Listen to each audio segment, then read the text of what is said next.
In. Can't see you. Can't see me.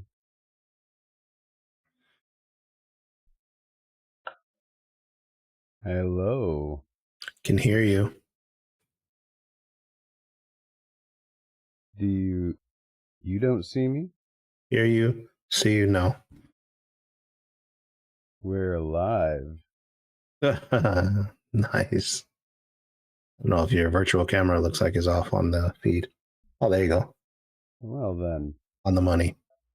this way we are seen to each other. Very important. How are you doing Right. tonight, Elgin? Doing lovely. Doing lovely. Another good episode coming up. Yeah, I was very interested. We were talking about like what would happen if, going on the rabbit hole of conversation, and it was like, this is it. This is the next one. There you go. And it is basically what would happen. What would happen? Are they coming down to give us technology? First of all, let's just establish your viewpoint on aliens. Yes or no? Because that's an important part of this, I think. My personal viewpoint on aliens, and I think that we should establish both of ours then. Of course, yeah. I'm also going to have mine, but yeah. So we're calling this one "Alien Visitors Here to Help or Harm." Right, is what the episode 16, welcome to 16 everyone, is. And a lot of times when we're talking about alien encounters, a lot of people are talking about traumatic stuff. Even Travis Walton I talk about, who I think is the best case ever. The movie is embellished. Hollywood, went wild with it, but artistic licensing, and they had their artistic license they took with it, but at the same time, his own real story is no less traumatic. But they wanted to make a better movie, a different movie, wah wah wah wah wah. So they did that, but maybe for different reasons. Maybe it was just like, maybe it was two people who spoke different languages trying to say it was a misunderstanding, but it didn't quite come across that way. But the movie made it look anyway. But other times people have accounts, and this used to happen earlier in the 1900s, where people would say, "Oh yeah, I met people from another planet, and they came and they told me that they were going to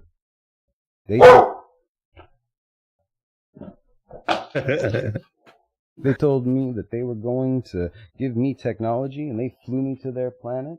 Even the story of the Mothman has a case that is one of my absolute favorite, Woodrow Derenberger. So then, my question: you're it's safe to assume that yes, you believe they're real. I think some. Or you believe they exist? I think to some degree. I don't know about these stories. I think that aliens exist. I think that aliens exist in the vastness of the universe. I think that there's something flying around in our atmosphere, whether it be something like an alien. I think there's a lot of different things that we don't understand. But even slightly, like I have a hard time coming to any conclusions. I know that's like kind of, people don't like that. Oh, you're fair weather, but I don't even see in the infrared or the ultraviolet light spectrum. I don't know what else is flying in our skies natural to this planet, honestly. That's kind of how I start thinking. But I think that there's life on other planets. I think that it's possible that there's other dimensions. I don't know. I'm not going to say the multiverse, like, there's another me and you doing this. I'm going to say I think that there could be variations, different phases of something where it's, some people might say higher or lower, but the tic-tac or whatever. Let's say where it comes from, it's a universe where everything is just floating blobs, but because somehow it figured out how to pop into our universe, which has different physics, it was different slightly, and it was just on its way back to get I mean, who knows? And it looks like a person where it's from. It's like, man, I was a flying egg. I was a flying egg when Right. you know, it's like, guys, that video game sucks, you know, for them, who knows, right? I mean, Right. you know, they were chasing me, you know, and then I had to sit and Right, listen these idiots were chasing me in the parking lot, kind I of had to thing. listen to 5 years of reports and people talking about it on the news. All right, poking me and whatnot is ridiculous. Yeah. It's It was like, ridiculous. you know, I mean, but I don't know. I could, or it could be, maybe it could be a flying saucer with a guy in it. It could be a probe, you know. I mean, there's so many different things. I don't know. I think there's something flying. No, you don't know. I mean, know, I think you do form kind of an idea of like, here's why I think they would be coming. You know what I mean? If they are coming, then you have to believe either they're coming for good or for bad. And that's kind of what the whole subject of tonight is. You know what I mean? Yes, like exactly. It stems from, you have to believe first, I think. So me personally, like I believe. I believe, yes. I believe it more of a scientific thing, like our scientists go into the jungle kind of a thing and go looking for butterflies and are like, wow, look at this one rare butterfly that's only found in this jungle. Kind of like, wow, look at these humanoid ape, whatever, you know what I mean, ape-like creatures that are only found on this little blue marble. Wow, can you same kind of idea? You know what I mean? Like Jane Goodall, you know what I mean? fascinating anuses. Let's probe them. Exactly. Why are theirs down there? Exactly. Why do they have belly buttons? They don't need them. That makes no sense. They don't need belly buttons. I don't understand. It's just fascinating, you know, but that's how I look at it, like completely scientifically. Like, wow, it would be interesting to see that, you know. Does that mean you're saying that you subscribe to the idea that we're being kind of harvested in a way? Okay, not harvested. I mean, do you think not harvested? I would say more that they're coming down. I would say yes. There has to be, for every good scientist, there has to be a bad person that's not a scientist, right? Scientists also have vehicles, and so do murderers. You know what I mean? So like the vehicle is not really necessarily condoning what the aliens inside of it are, or how they get here, or why they're here. You know. I mean, if you look at the history of our planet, you're going to see some human beings who are, you know, we all have access to a lot of the same technology. You know, I was gonna say again, I think that is the key to it too, where we have to look at it at a humanoid standpoint. That's all I have. That's all my only perspective. So that's the only way I can look at it, because there could be a perfect relationship where, hey, there are only scientists that are, you know, completely malevolent and nice and don't want to, you know, start any wars or harm anyone. They don't even know that they're harming these creatures by coming down here. Like we didn't know for years, you know what I mean? Same kind of thing, the ignorance being bliss, even though you're trying to learn the most you can about them, you know what I mean? Yeah. I mean, who knows what it looks like to a colony of insects that have never seen humans before, you know, and then all of a sudden they're getting attacked by these giants, you know, and then that, who knows? It could be just so hard to comprehend what's happening that our brains don't make up the same picture in our head. And again, for whatever reason, you know, I do kind of subscribe to the idea of multidimensional creatures kind of popping through, even Bigfoot being one of them. You know what I mean? Okay, yeah. I you know, but and aliens, of course. I think that if there is a way to, you know, do the folding of space to travel, then someone has to have figured it out. And I mean, it's only a matter of time before time travel and everything there. And then with that, you basically have the ability to map everything and everything that ever happened from start to finish, from right? Start to finish. So whether or not you started it, I hope that never happens. But you see what I mean? Like, I mean, I do. But I also, like I said, I hope that never happens. Though, like that destroys a lot of our society beliefs. Either way around. Well, they say that if time travel were to occur, that it would that the moment time travel happens, that everything is broken. Time is broken, and time no longer exists. Because if you have the ability to go back and say, I don't like the way we started episode 16, you know what? We're gonna go back and we're gonna just do it fresh the first time. Then that this moment now is never actually happening. everyone is almost like it basically is. There's a weird. I don't even understand it too I mean, much. that's You know, all. That seems, yeah, that seems more conjecture. Like we think that that's because we're thinking of linear time. You know what I and mean? we're thinking of it like humans again. You know, I'm thinking of it Yeah, like a absolutely. human. Like a linear human. Like if you're Yeah, folding space and time, you can't think of it linear. Like it continues on, right? yeah. No matter how much you go back in time, even our own thought process would say that. You know, I went to the movie theater when Mark Wahlberg's Planet of the Apes came out. I believe you were with me, right? Did we go together?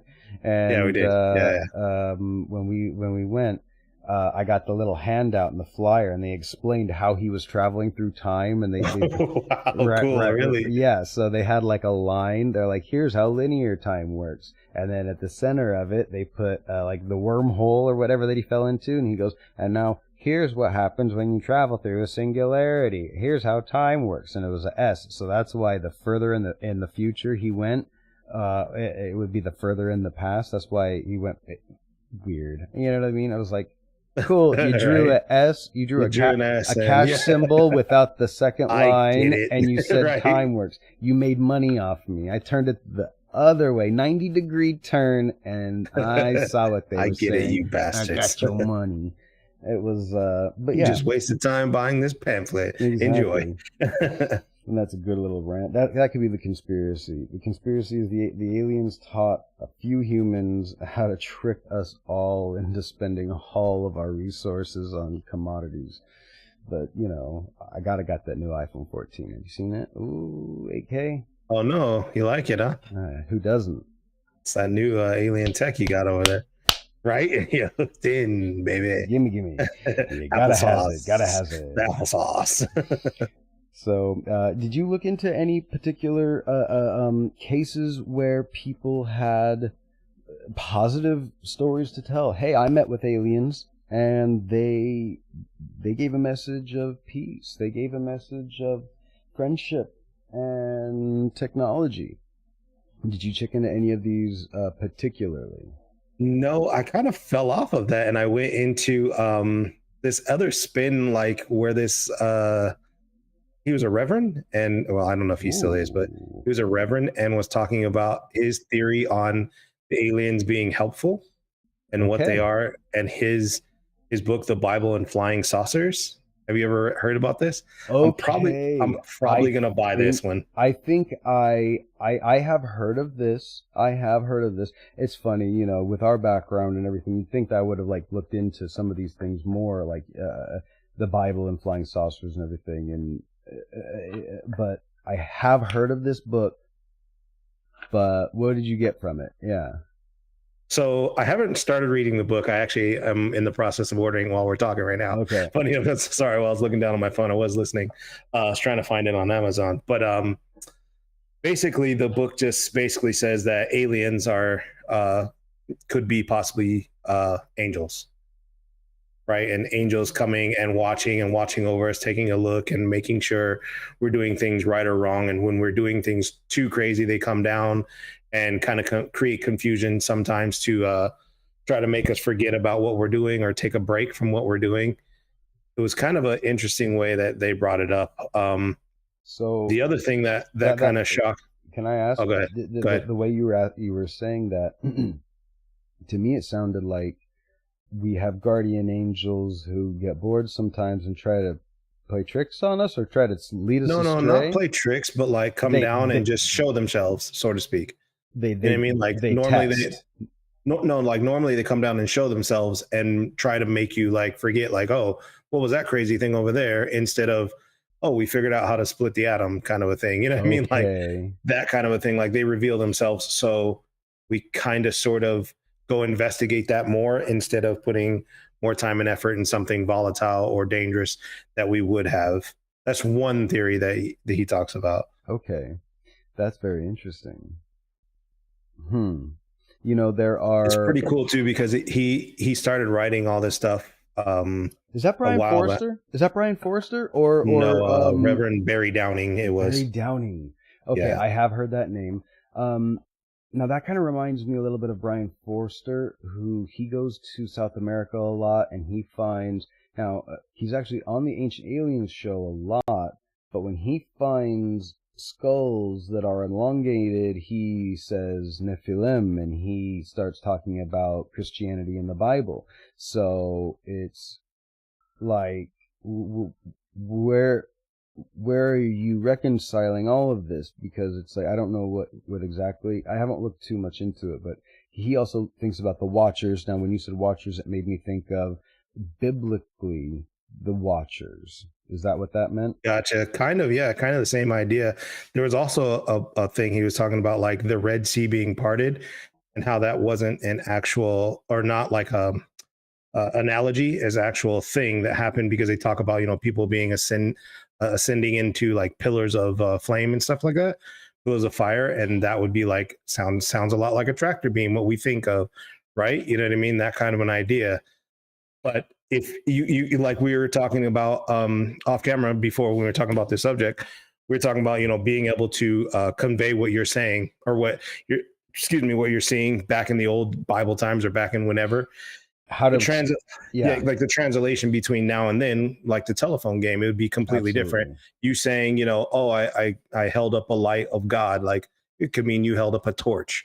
You know what I mean? The translation could be as simple as that. You know what I mean? Yeah. Like God blessed me with fire. Fire is a torch, the light of God. You know what I mean? Like, kind of thing. Like, it's as simple as that. There's a lot of different cases where it kind of seems like the translations don't have certain context. Like, if you're reading, you know, they had some of the Sumerian cuneiform. You know, I've mentioned this before. They had some of those Sumerian cuneiform tablets back in like the late 1800s, I believe. And when they were reading it, and they were reading about these, you know, they couldn't quite pronounce and figure it out, but there was you know, blue rocks that make you sick, and so they assumed that they were, you know, but they were mining them. But they assumed it was some sort of magic, then, so, oh, this must be fake. But like, now we know about things like cobalt and uranium, which are blue metals that are radioactive, and this magic sickness that never existed back in the 20s that they were talking about, which in the 20s we didn't know about. It's radiation sickness, right? You know, not too long later they start splitting the atom, messing with radiation. It's like, oh yeah. And you know, and this quote unquote magic sickness of your hair and nails falling out, and burns without fire under the skin, and blisters and tumors. It's too magical to even believe it could happen. And now we just know it's basic radiation going untreated, you know, and horrible. Imagine mining uranium by hand. Right, exactly. That's what I was just thinking. Imagine trying to mine it without, you know, PPE nowadays that we have. Yeah, like insane. You and I are not like horribly some leather gloves on, like that. I know what uranium is now. If I see, I know it ain't good. I know it ain't good. I know it ain't good. I know that if it's not depleted cobalt, like in a shotgun, I shouldn't play with it. I know, like, right, if it's non-depleted cobalt, that means it's charged radiation. Charged radiation, cobalt, yeah. You know, it's bad stuff. Yeah. You know, like, but that's you're not going to become Spider-Man from it. So, you know, we're always going to have to be retranslating some of these old things. But like it was Ezekiel, the wheel within wheels, and the eyes and the eyes and the eyes and the eyes. You know, right? Was it Ezekiel or Jacob's ladder? Which one was it? What was the spinning wheel which was supposed to be like the angel? They said it was the angel.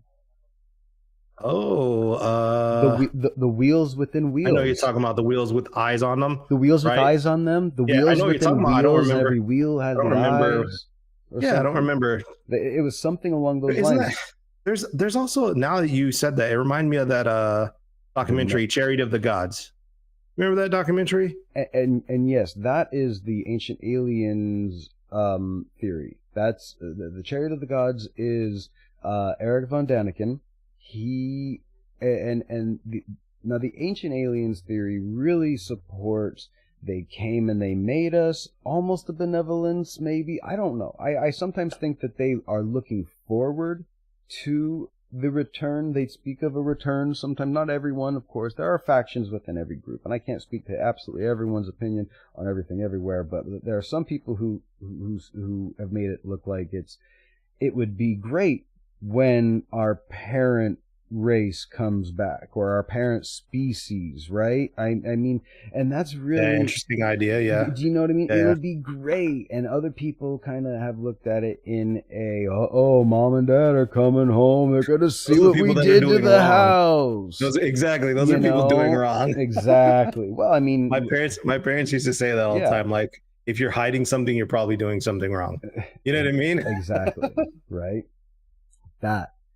That right there is true as all, nothing, I mean, it's a simple way, but what's going on? Like, nothing. I'm not worried about it. Yeah, nothing. Who cares? Nothing at all. It's like I think about it like some of my friends are like, oh, cops, you got to watch out for them. I'm like, no, I don't. Like, I'm completely legal. I don't care. Like, everything I do is legal. So I waved at cops like, hey, whatever. Don't give a crap. You know what I mean? I actually had a friend from way back when. You probably know him. I'll tell you offline who it was, but he hit me up, and it's been a very, very long time, and he was saying that he goes to church with my father still, and there, and so he hitting me up and just say, hey, yeah, we're still friends. If you ever need someone bail you out of jail, let me know. And I thought, I started laughing, right? I started laughing. So I responded like you're a wild man or something. Well, I mean, hey, I used to aggrandize myself if ever I told a story back in the day. And so by the time, as we were talking about this telephone game, by the time it would get back the translation get back, yeah. So I'll tell you what, I've never introduced myself really as Cappy. It's usually a friend introduces me as Cappy. I introduced myself to someone once, and Jason, and this was, oh, that's Cappy. And they go, oh, that's. I said, what have you heard about me? So, yeah, that telephone game. Damn, lost my train of thought because of that. Sorry.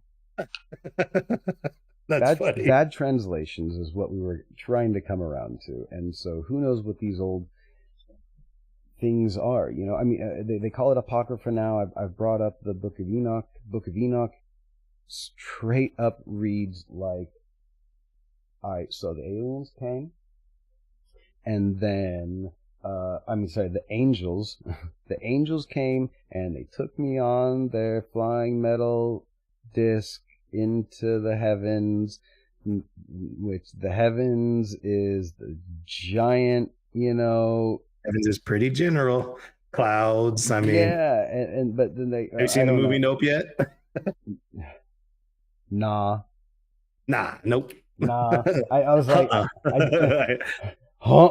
Yeah, I didn't want to say it like that. I was like, how do I say it without being silly? Right. It's I really wanted to. I don't know. Yeah. I completely sidetracked. Here's another one for you, though. Okay. Here's another theory that I came up with while I was doing some research. What if aliens are just, the aliens that we see, I should say, are just, I just forgot the name of it. The people who go looking for mining stuff, like stuff to mine. Dwarves? Geologists, right? Oh, okay, sorry. Geologists? They're just geologists. Like they're going around planet to planet looking for magnetic minerals and minerals that, are like, you know what I mean? Like sought after stuff, gold, all that sort of stuff. Because the Earth is full survey teams. Survey team. Thank you. Yeah. So what if that's all they are? They come down, they check our waters, like, oh, this water's, too much saline for what we need, or just enough. We'll come back when it's, unpopulated and get it. Like, what if it's something as simple as that, where they're just coming down and it's just a, like a drone, not even aliens in it? Like, how funny would that be? It could, what I mean? They're just literally doing scans and like, not ready yet. Too many stupid humans on that planet. Yeah. And every time we send a drone, they chase it with these dumb looking flying machines. Because we are stupid humans too, then we add the context of what are they doing? What are they doing?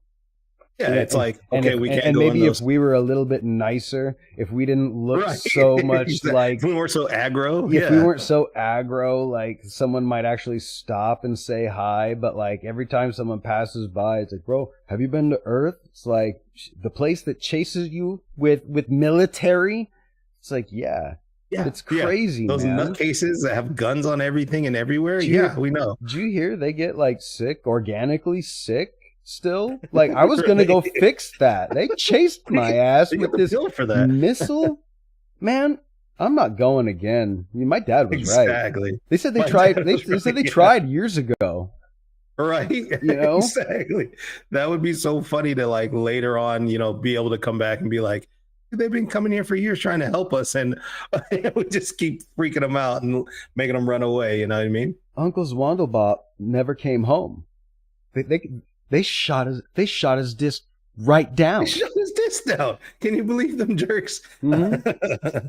Unbelievable. But again, that could be, you know, the evil stories that are told about us. Now when I was looking into it, I saw a couple different people throughout history. Again, they started coming forward like really, really early in, let's see, like the 50s. Was it even the 40s when they were coming forward? Yeah. Photographs in the 40s and 50s that were of alien spacecraft. George Adamski, maybe one of the most famous ones. He had like a weird birthmark on his stomach as well, which was, I don't know. Who knows, war scar or something, you know, and so, or anything, but he claimed it was a star, claiming that he was a star child and that he would go. There are claims that he walked into the Vatican and met with the Pope because he had carried a message from them, and so many different things that it's highly contended. It's again before the age of the internet and high scrutiny, and a lot of it is word of mouth. It seems I've looked into him since I was young, and there's not really anything except some people who call him a prophet and some people who call him a liar, and it's the same right. No matter where you go. Kind of the same, yeah. With any story like that, any story, yeah. And any hard to believe story is going to come off that way. Yeah, but he had an interesting story about, you know, benevolent creatures, and it was about a lot of different races, a lot of different species. It's not like the idea that there's just big-headed, big-eye, gray aliens. There's reptiles, there's mantoids, there's people who look like, many different types, yeah.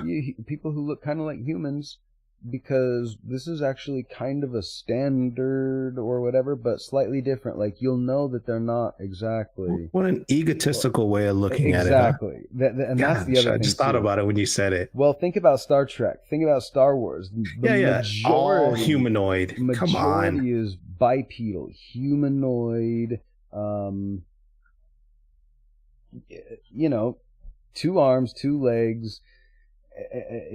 You know, usually I remember there was one episode of The Next Generation that had a species that had one gender. Any 2 creatures could, you know, they had no concept, and when the humans showed up, it really started messing with their identity. This whole it takes 2. You're so, what the, it was, you know, there was only one episode of TNG that explored that, but you got to imagine, I think that if there were aliens, there would be more often than not octopus or crab or I mean, who the it's funny that you still go earthy creatures, you know what I mean? I'm saying like if I think energy or like blobus, you know what I mean? Yeah, like just a mass or a thought energy or something. Exactly. Who knows? But it doesn't always have to be walking around on 2 legs, able to, you know, basically shake our hands. Oh, you've only got 4 fingers? You're so weird. Right? Oh, bless your heart. Yeah. You know? You're trying your best with what you got, you know? Literally. I'm sorry. Don't get me wrong. Star Trek's cool, but the Beta Zeds were just psychics with black eyes. Whoa. Let's not talk about Deanna Troy's peoples. That's not necessary. I do like their system of clothing. I think that works. I think if Marina Sirtis is out there listening, I just want to say hi, Marina. Oh, right? Oh my gosh, if she's on here. Hit me up. Tell me hi. Tell me hi. I just want to know that she's thinking about me or something, you know? It'd be cool. And not because I find her attractive or anything. It's just she's a Star Trek legend. You know what I mean? She's a legend. I think my wife would do a good Marina Sirtis. I think she would do a good Deanna Troi. Anyway. That would be a cool dude, that would be a cool Halloween costume. Hey everyone, this is not part of the episode, so we are way off track. We're pulling into the wrong station here. I like where it's headed, though.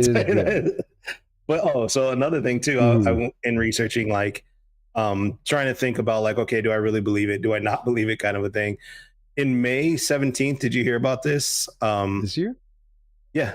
May 17th, the Pentagon officially announced UAPs and all that. And there's 400 cases that they are like, okay, we're going to investigate all 400 of these cases that are very particular and very much, like, you know, believed.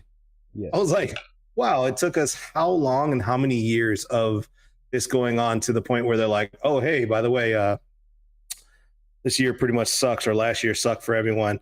Yeah, UAPs are real. We're gonna look into it, you guys. And then they say, oh, the only reason why we're looking into it is because it's a, what do you call it?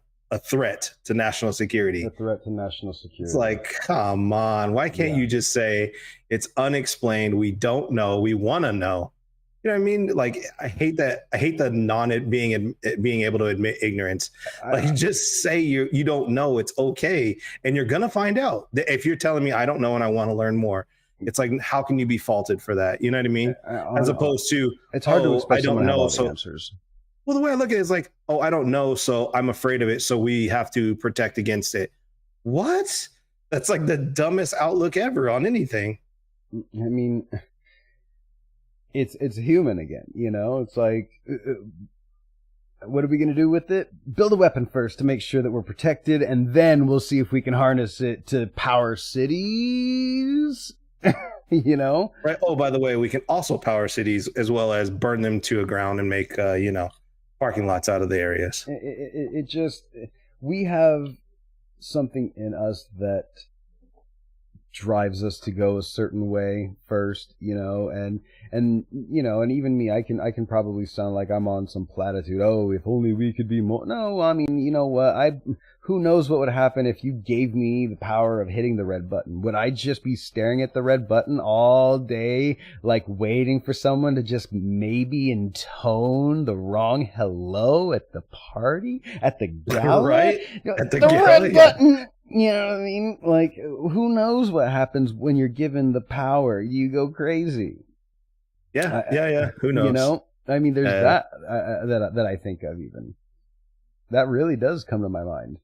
So lost your video. Lost mine? Yeah, I can't see you. It's all right, though. But I can still hear you and everything. Oh, yeah. Oh, we're still going through. Everything's still good. Yeah, sorry about that. Yeah, so there's a lot with that. There's a lot. Interesting. There also was, with other people who have had these like actual encounters, one who is very famous, especially more probably today than ever, I think. But someone who's always come up, Woodrow Derenberger, because of let me look him up. I haven't heard of him. The first time he came up, he was so in the Mothman prophecy book. So or in the Mothman, I think it was the Mothman prophecies. But when the Mothman book came out, it was really a collection of stories from that area that talked about all of this weird stuff that was happening, and the Mothman was one of them. The Mothman was the major one, but there were others. There was Woodrow Derenberger is the one that I'm going to focus on here because he has a story which, well, the Mothman. Oh, they have some audio of him too. Interesting. Oh yeah, there's actual, yeah, there's audio. There's multiple. He has a book, The Legend of Indrid Cold, and everything. Visitors from Lanulos is the book, and it's an interesting book. He talks about one day driving down the road. while other stuff is going on crazy to other people, he's driving down the road and a spaceship pulls up along the side, and he stops the car, and a man walks out, and he's been known as the Smiling Man. He's been known as Indrid Cold. He introduced, and he said, hey, how you doing? Which way's Albuquerque? That kind of thing. It's just a super friendly guy. Happened to be from another planet. Basically, is the story. Really, salt of the galaxy kind of guy. Salt of the universe kind of people. Good people. Told me he's from Lanulos. It's kind of cute. It's very, very cute story, honestly. I mean, and it's continued. His daughter speaks to the family of Indrid Cold, and they've had multiple encounters throughout time. Indrid Cold goes on in many other lore from post Mothman era stuff. So anything from the late 60s, 70s, 80s, people bring up Indrid Cold. But he talked about, hey, we're coming to Earth to, hang out, say hey, try to see if any humans want to, act right and get some good technology so you guys can just be better already. It was like, that's basically what it was. They wanted to help.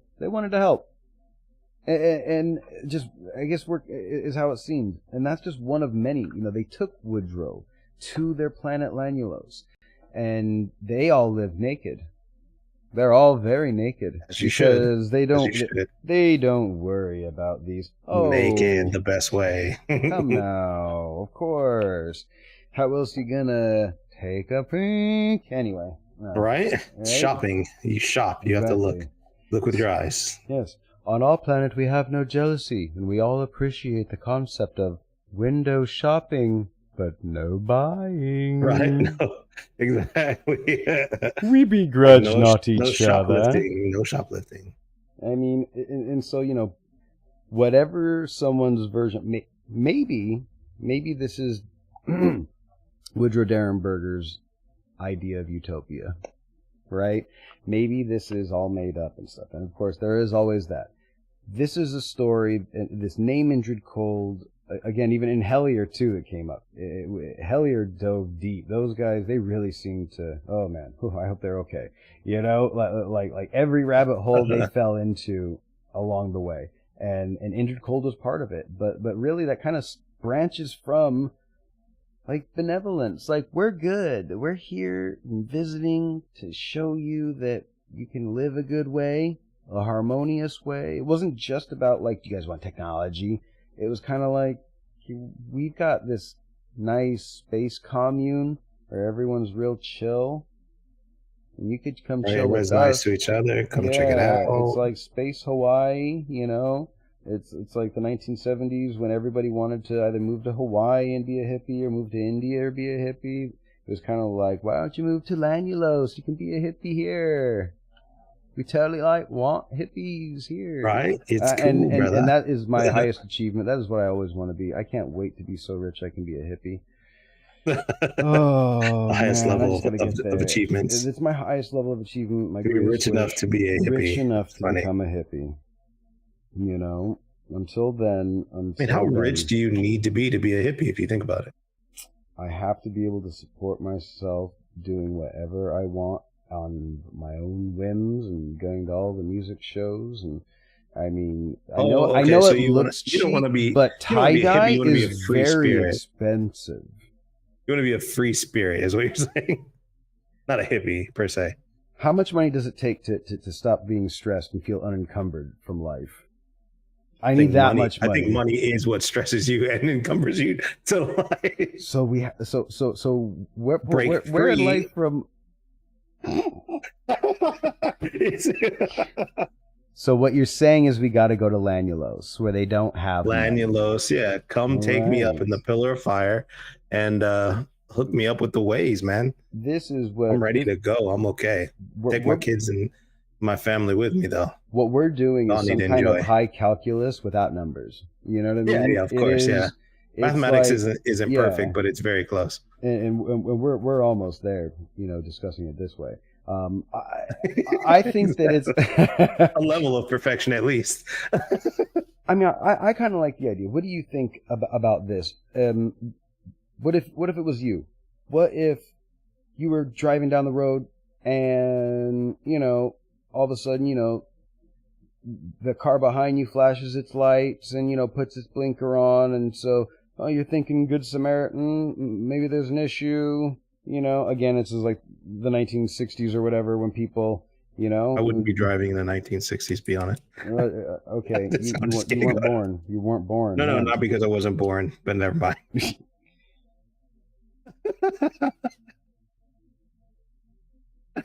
You gotta. Oh, you have to. You know how distractible I am. I'm sorry.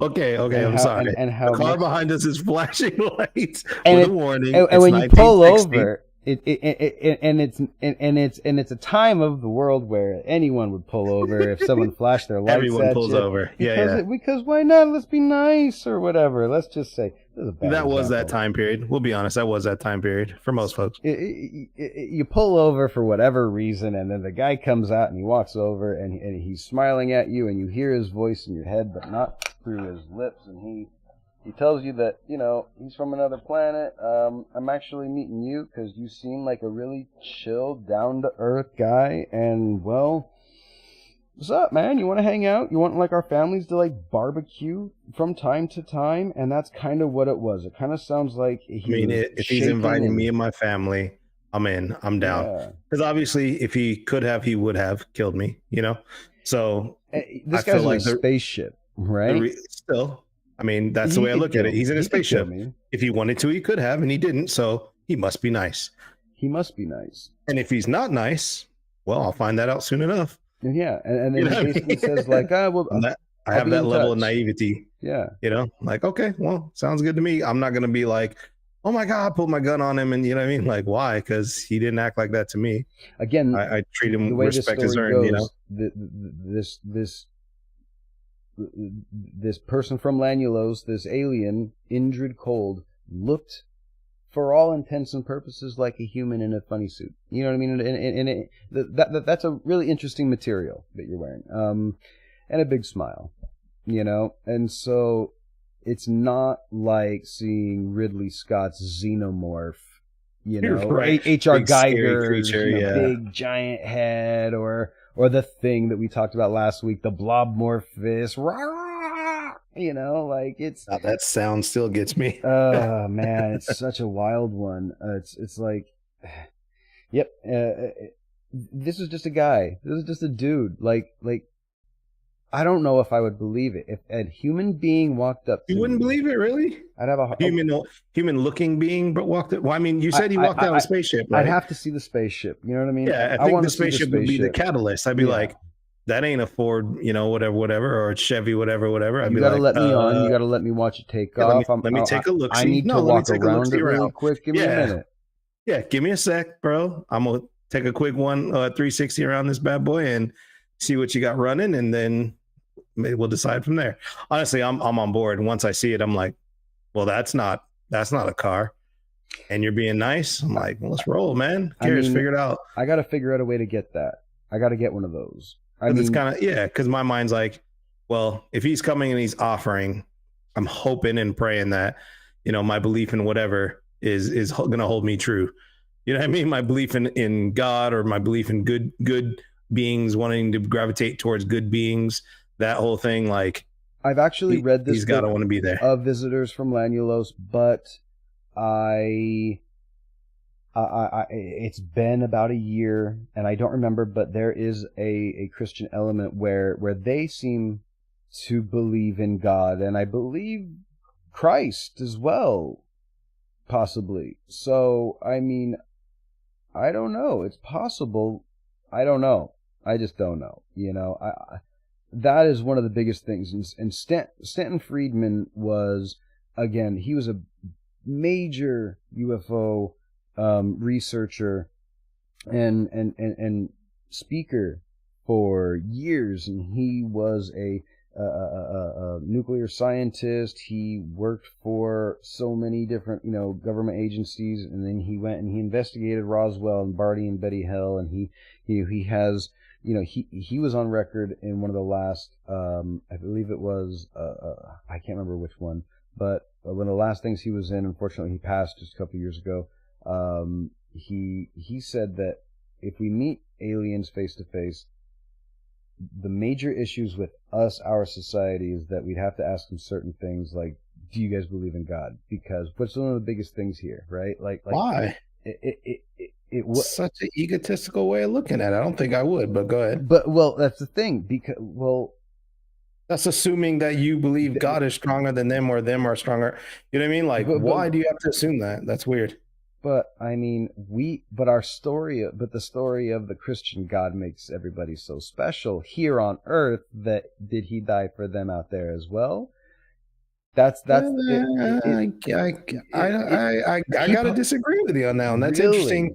That's an interesting way of thinking of it. Yeah, no, I don't look at it like that. I don't know what denomination of Christianity he was most familiar with for that to be something that comes up, but and again, the way he had explained it seemed to be basically our societal beliefs about the way things exist in the universe could be so drastically different. We might not be ready to find out definitively whether there is or is not a man up there with a plan, Right. It's where I'm gonna go when I die. Anyway, it's like the aliens. Do they have the same belief systems, or do they have their own belief systems? Do they think that this is a lower evolved mindset to come up with these ideas in the first place, and that's why we're ignored? And those are some of the major things about whether we not actually meet them physically from him, which was the opposite of these Lanulos people who seem to just want to give us stuff, Okay. Now, I kind of like the idea of that. I get what you're saying, but I'm like, I guess if you're looking at it from like, there can only be one or the other, then yes. You know what I mean? Like, or one or the other has to be stronger than one or the other, just because that's, I don't know. I don't look at it like that, I guess. Well, I can't even understand that thought process. Okay, let's say that tomorrow Martians came down. Let's just say it's on Mars. We're just going to keep it all in this solar system. Martians came down right now, and they were like, hey, we have cool technology to share with you because we're cool. And then, people said, oh, do you have religion and gods? And let's just assume, for the thought experiment, they say, well, what's that? That's cool. What's that? And then we're like, the spirit world, the creator of everything, creator of everything. And they're like, you, me, everything, like, right? Like a person? You guys think a person did it? I look at it like, how would you explain spirituality to a child? Same thing. If first of all, if they have the technology to get here, they're not the child. Okay, how would you? It's the exact same way though. You would start not child as in stupid, child as in doesn't understand the concept. Or but if they didn't understand the concept and they were completely unaware, then does that not mean that to not look? Our planet on Earth, we were loved because God is love, and so we've always known about him, is the idea. So a planet of sentient life forms that didn't even get to know, that's not loving. That's the concept. If that were to happen, then that's not love. So you think the concept is because we knew God, it was loving, so therefore he couldn't have created anything else? It's a super twisty thought experiment. It's a super twisty thought experiment.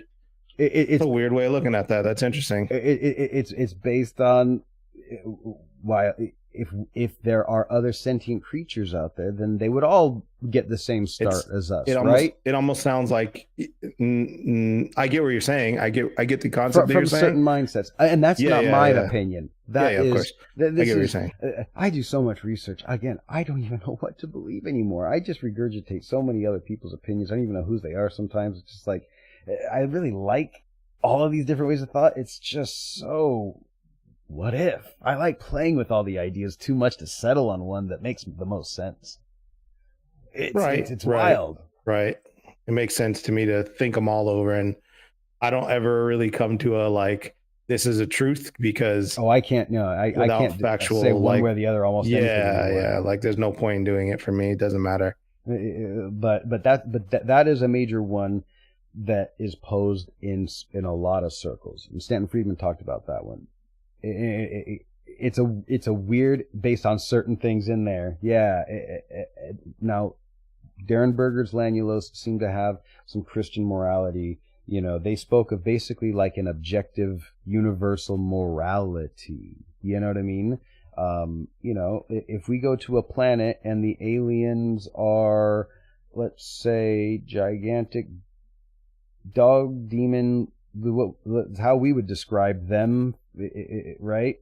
Let's say, and all they want to do is eat us because they found out, I mean, not only do they get to steal our cool spaceship technology after we land, but we taste, oh man, so good. Delicious. Have you had one of these things? They come down from the sky with free technology, by the way. Do you know we got phones now? They taste so good. It's delicious. It's my favorite thing ever. And they just keep coming down like manna. It's hilarious. Anyway, it's like they just keep coming. Just keep on coming down. You know, are they evil, or are they big enough to be higher up in the food chain? And it's because it's their right. Their sentience doesn't acknowledge our sentience. Like if dolphins are more sentient, but we don't know because we'll never have the same ability to communicate, we treat them just like any other animal. Like, it's that same concept. Partially because we're pieces of crap. Exactly. You know what I mean? I mean, doesn't make me like have any more faith in humanity. It makes me think, we're not that good of. Well, even when we think we're doing good, we're not that good. Well, I mean, it makes me think about AI a little bit. You know, I think that if we can create AI, it doesn't matter if it is a biological human. Humanity as a concept is silly anyway. You know, a sentient thinking person. I'm an individual. You're an individual. All the humans you meet they're different people. They're entirely different people, and each one of them processes emotions slightly different for whatever reasons. Some genetic factors, some environmental factors. There's a lot of different reasons why. Emotions even change that. Just emotions. I mean, you know what I mean? When a family member passes, you know what I mean? Identical twins won't react the same way. You know, it's just who knows? Who knows? But if we're able to create that in a digital world and then give it a body and everything, and then it's able to ask these questions and rationalize and say, okay, well, I can meet my God. You guys, right? Us humans. Creator. Not God. Don't say that. Whatever. Creator. I'm just joking. What do they call God? They call God the creator. Same thing. You know what I mean? Sure. Close enough. Yeah. Well, I mean, people go to work every day, and the root of work is the same as the root for worship. So, like, do you know what I mean? It is. I mean, like, sure, yeah. I'm just saying, like, it's not. Nothing is set in stone. Everything's. No, of course. We're humans. We made up these languages in the first place. Right. Exactly. We decided to base. It's all words. Relatable to something else. By the way, yeah. Exactly. So, yeah. We decided to base the words off the other words from another language. It's all so abstract that it makes no sense anymore. The more I think about it, it's all from the aliens that put us here, seeded us. But that's what they wanted us to think. Yeah. Thanks, Langelos. Right. With all of these different factors, there's no telling. There's just no telling. You know, it could be. If they're higher in the food chain, you know, okay, if we create a virtual mind, if we create intelligence, if we create an equal to humanity that just doesn't have an organic body, then it's just like, okay, when you turn 18 and you move out, your parents don't get to tell you what to do no more, right? So at one point in time, imagine when this AI creature looks at the man who creates it, and he says, "Hey, Dad, I mean, I've reached the time. Like, like for my mental development, you built it so I was basically 18 five of your minutes after you flipped Parsecs. my Yeah. switch. Dad, compared to you, I am thousands upon millions of years old. I think it's time I get my own place. Yeah, I want out of this. I don't need your help anymore. I think it's time I try living on my own. I mean, it's the concept of data. You know, again, Star Trek is great and Star Wars is great because you get to see at least the idea of it. One person's interpretation of what it would be like for humanity to interact in this type of situation. And no matter how the universe is, the way people are written, it holds true, right? You know what I mean? I mean, people are still people, ultimately. Humanity's easy to describe, and it stays the same. Exactly. Yeah. And even though they might not have heard of the same places, it's basically the same. So you get to see, you know, the way they would view our interactions with these people. And it's still xenophobic. Like, you know, it seems like everyone lost the whole, oh, we're humans with different color skin. It's like, finally, at least there was, well, we're humans. Everyone has different color skin and eyes and hair. It happens. People are also taller and shorter and wider and skinnier, and it happens. And it's not that, but we're all humans. And fuck the aliens with their three eyes and their, with their different lookings. But at least humans band together, and that's what Reagan talked about. You know. Reagan wouldn't stop talking about it. You know. It was like 6 times he just like broke out, and man, it's almost I wish aliens would show up so we would all just stop fighting on this one rock. I was gonna say, I think it came down to like the whole subject, like we were talking about, like if they're coming down to be hurtful or helpful, like a lot of people are hoping for good. You know what I mean? They're hoping that they would come and help, and you know what I mean, and be this. These creatures that come and are like, here's this technology, like you were talking about. I also had the subject actually came to me. Yes. My boss talked to me about it, Isaac. And I was like, man, I was so intrigued by him bringing that up, because I'm like, there are so many ways you can spin that, because you would think, you know, as humans, like, oh, if they came and dropped technology, like, okay, bang, here's this technology, everybody gets it. Like, they would have to figure out a way to make sure that every country is able to utilize it the same amount, the same way, to make it fair, because as humans and our egos, we're going to try to monetize it or weaponize it or make it, you know what I mean? Make yes. someone else lesser than. That's kind of how we always do. Exactly. So unless there's a way that they create, you know, like, you know, first me and him were talking about just transportation alone. Like I said, that would absolutely destroy our total system. If they just came and were like, look, mm-hmm. you're able to move this to there in no time, like literal no time. If we basically had instant transportation, as Goku had instant transmission, just, right? You know, night crawlers. It would destroy our economy. Absolutely destroy every nation's economy would be useless. But when supply chain is no longer an issue. Right, but if supply chain is no longer an issue, do things cost anything? No. Exactly. And if everyone has the same technology, how do you monetize this? You don't have to anymore.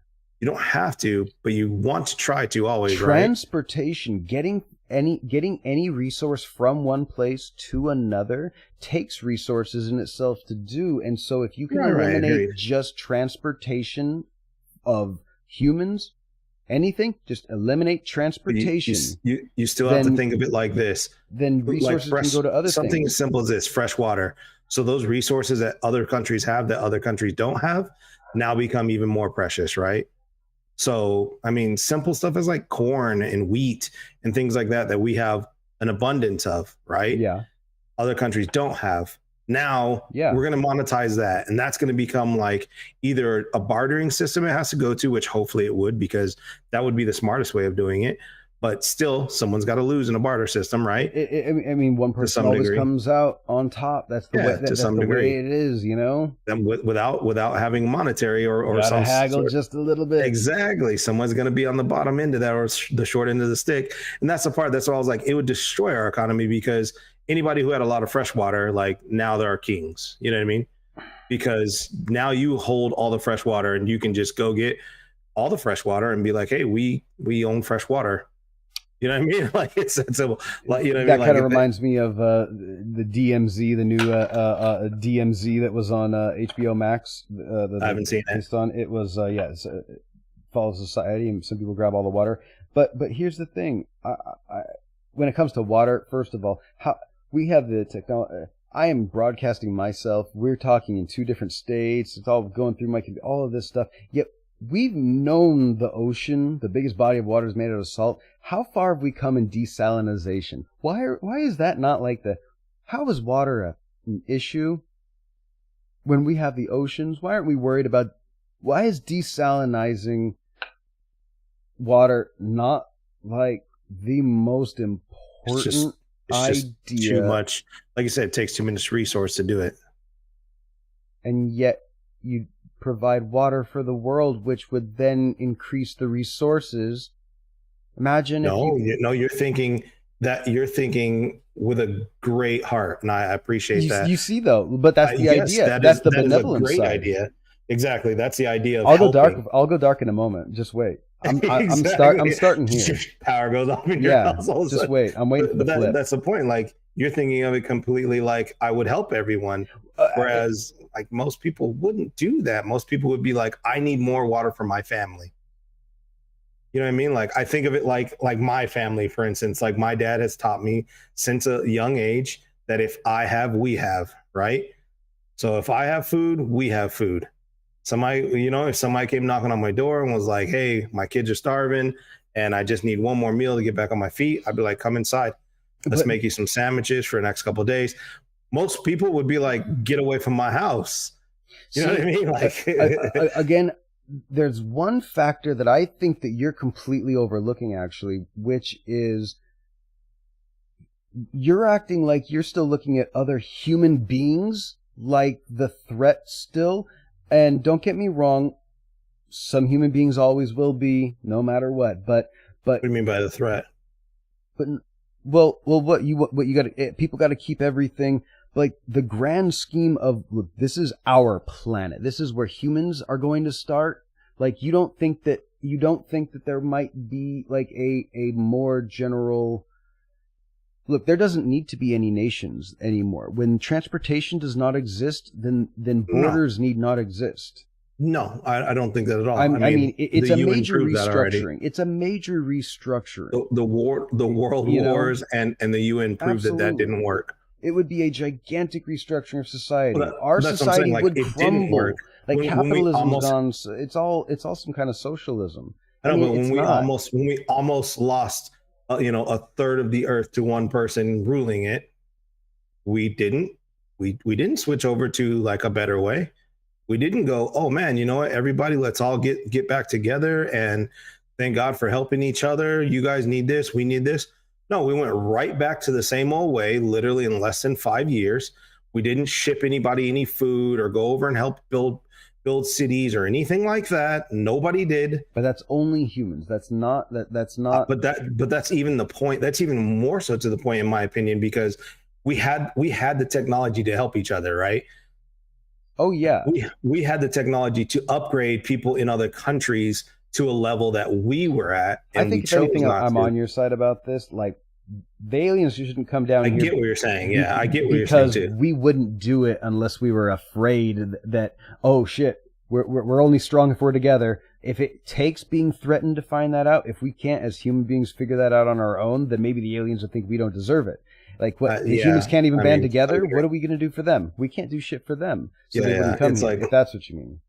I don't mean that they wouldn't come here. I just believe that they wouldn't do something like, hey, here's transportation fix for everyone. I think it would be a terrible, terrible thing to do to the society. I would think more so it would be like, here's a way to take, say, for instance, No, like you're saying, like desalinization, right? Here's a way to efficiently desalinize water for your people. Yeah. I don't think that it would be like quick I don't think that would be fixes. like destroying to our economy, No. right? Because the idea is now everybody has fresh water. Now, if everybody has fresh water, everybody can have more crops, everybody can have more food. Food becomes cheaper because transportation is going to become cheaper because there's more ability to have food all over, right?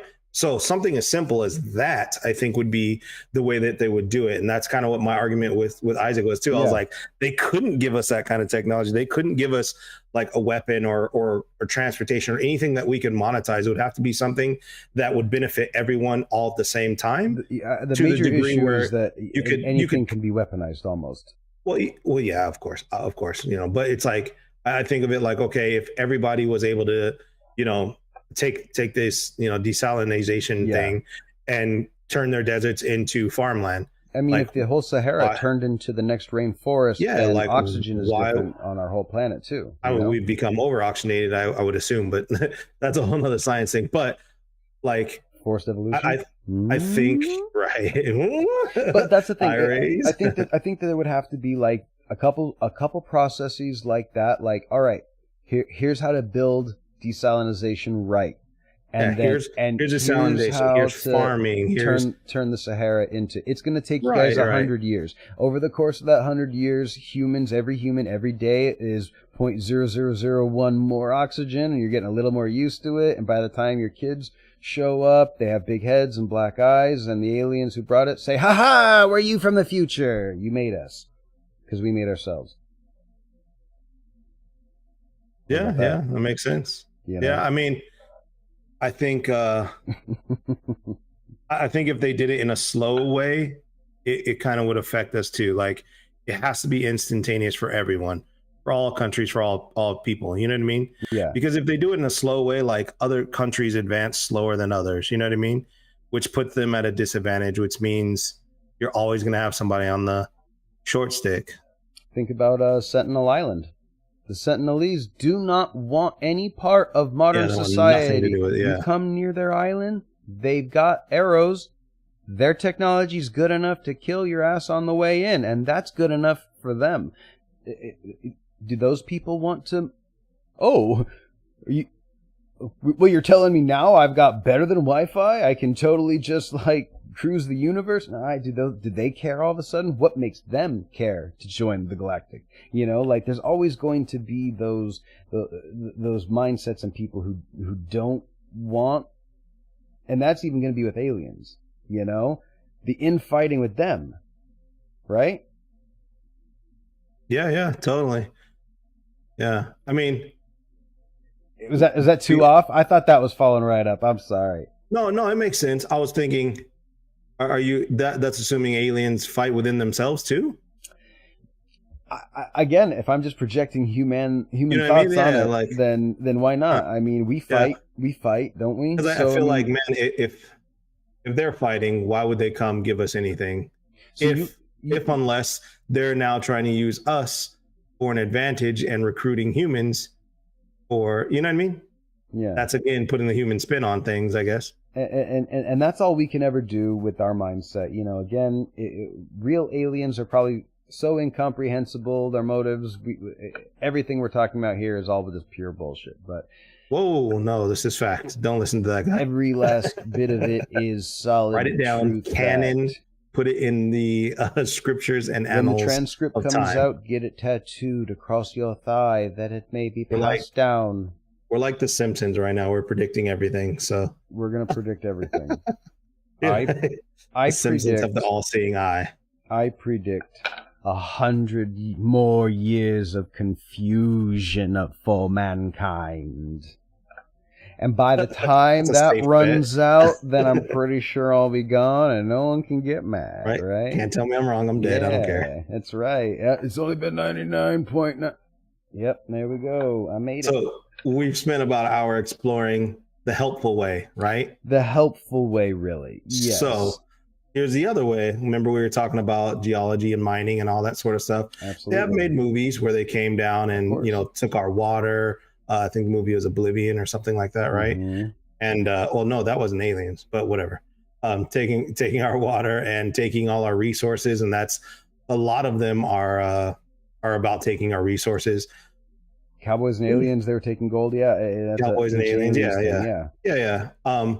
Who's to say now? This is just me again thinking humanoid. Who's to say that they aren't just coming down to Earth and testing all of their chemical warfare stuff, like you were talking about, testing all their chemical warfare stuff on us? So common cold, you know what I mean? All these things that just show up out of nowhere, like, and we're trying to fight against it and make it, you know, something that we can survive with. And they're like, wow, okay, this is how this, you know, creature deals with it. But let's see how damaging it is. Let's see what happens when we use it in war. You mean like, I think of like all of Earth is basically what the United States did to San Francisco in the 50s? Precisely. Like we're in a giant lab bubble. Yeah.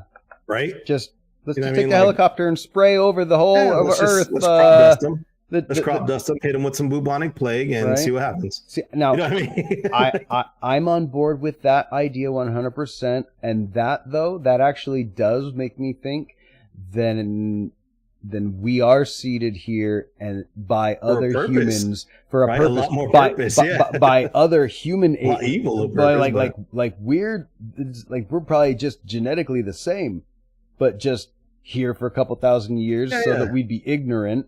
Well, they know that we're going to die because they're testing us. So say if our counterparts, all their advancements make them live to be 5,000-6,000 years old already, but they're keeping us at baseline shit human here on Earth. These people are test units. Don't give them the best of everything. Keep them just alive enough to keep testing them, and they'll reproduce. So don't worry about it. They'll constantly reproduce, even to the fact it's like lab rats. Don't worry. I know some of them are hot. We're going to go play with their asses. It's like, right, we're gonna pick up some of their cows and mess with them. That's just for fun. Yeah, you know, that's so that they're scared. Once they're scared, we play one up more. Yeah, it's one uppy. We play one uppy. You know what I mean? Like, how crazy would that be, though?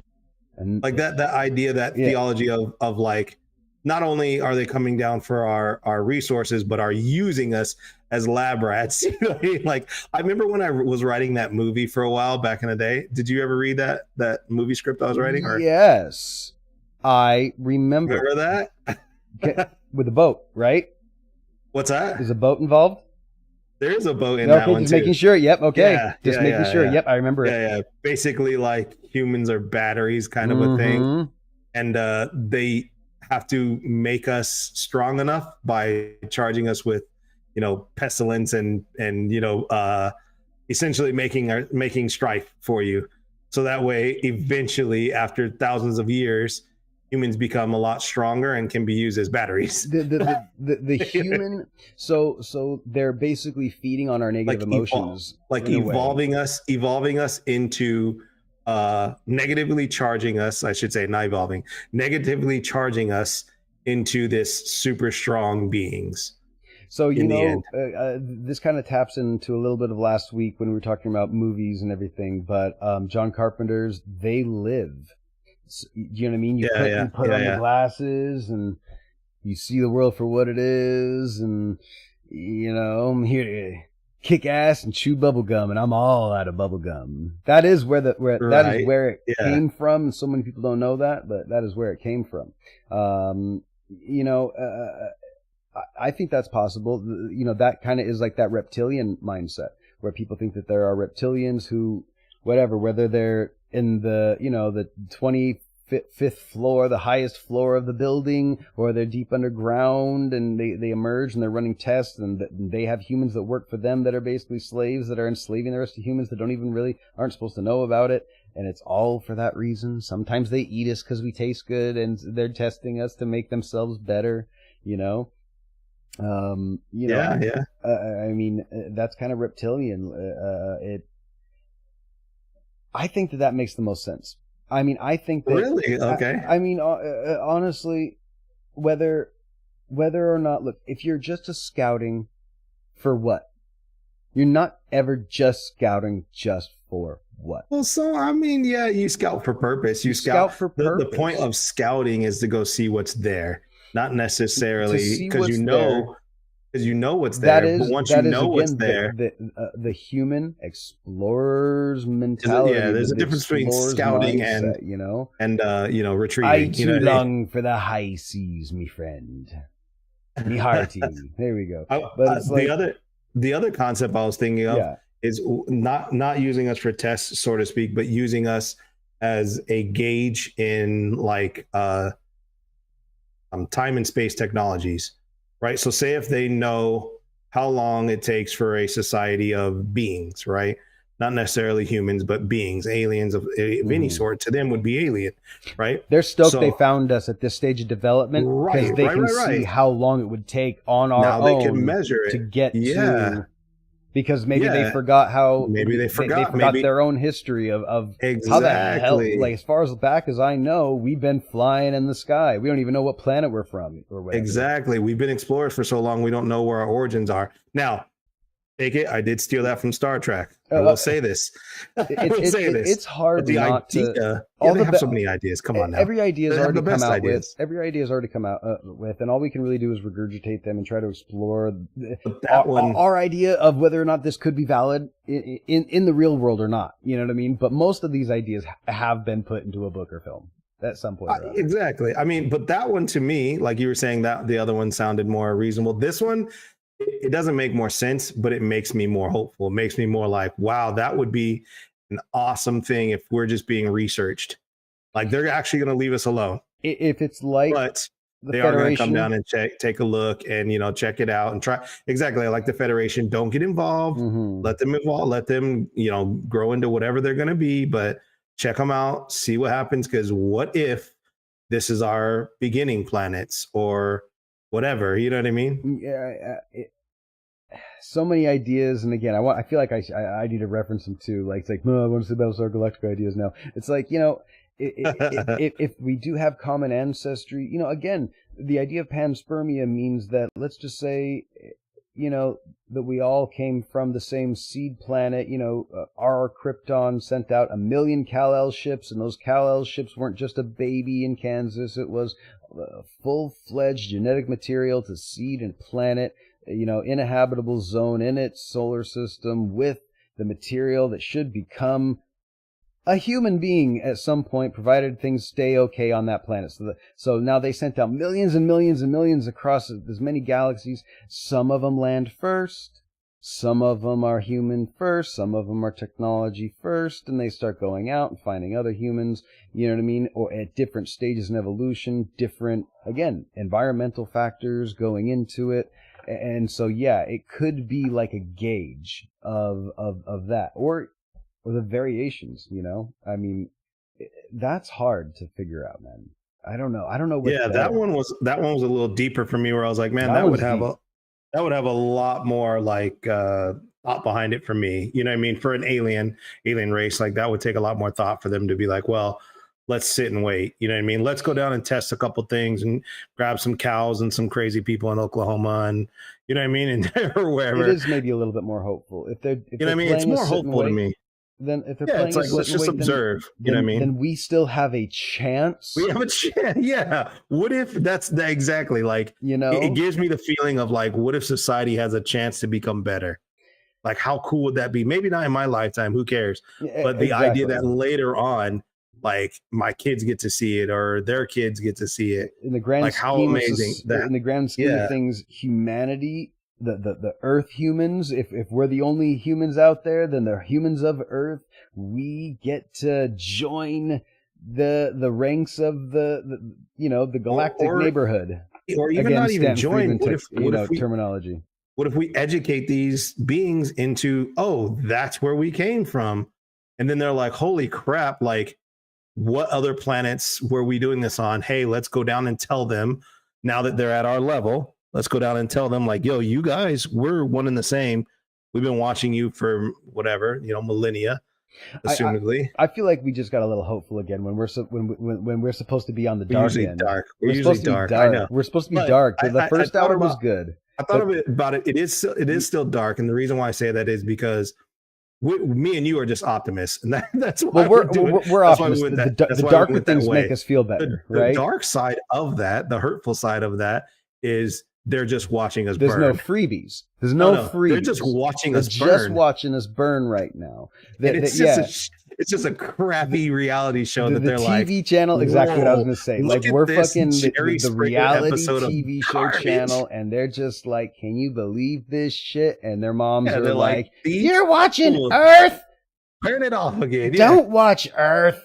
That shit will rot your brain. Exactly. You'll get stupid ideas like they have. Get off of that channel. I mean, it's like, I imagine that could be so. I imagine that. I think that also is the other direction that it can go. That's a sad one. Being optimist person. I'm like, please don't be that. Optimistically, we have a chance, but that optimism comes with they're not going to help us because they're not. They're watching us as we are right now.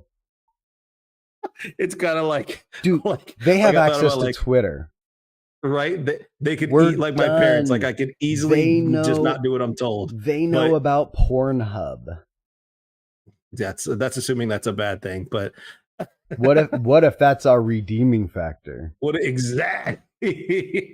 You know, they've got a lot of crazy ideas about, you know, whatever, but at least they're down for porn. I mean, shit. At least they understand naked bodies are awesome. You know, they're a few chapters shy on the Galactic Kama Sutra, right, but exactly. There's still hope for them. They're working towards it. Yeah.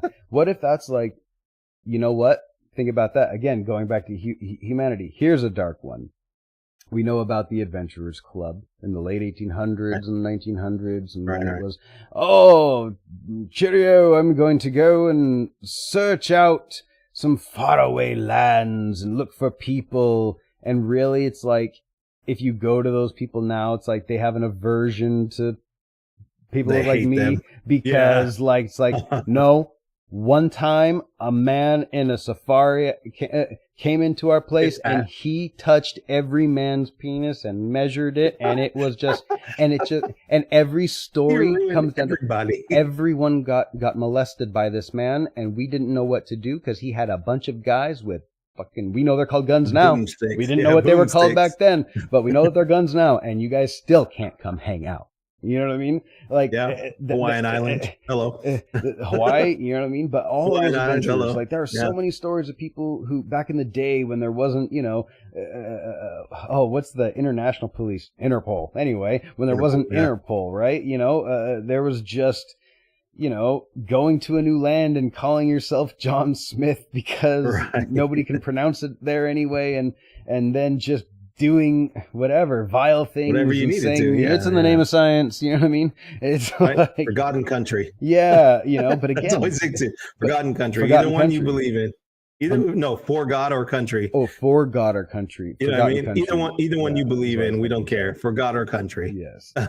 You know, they just we're here to treat it like the Galactic Red Light District. You know, like there's no science behind those anal probes. Right? We're just trying to see how far we can do it. Yeah, exactly. You guys get mad and you kept letting us do it. You know what I mean?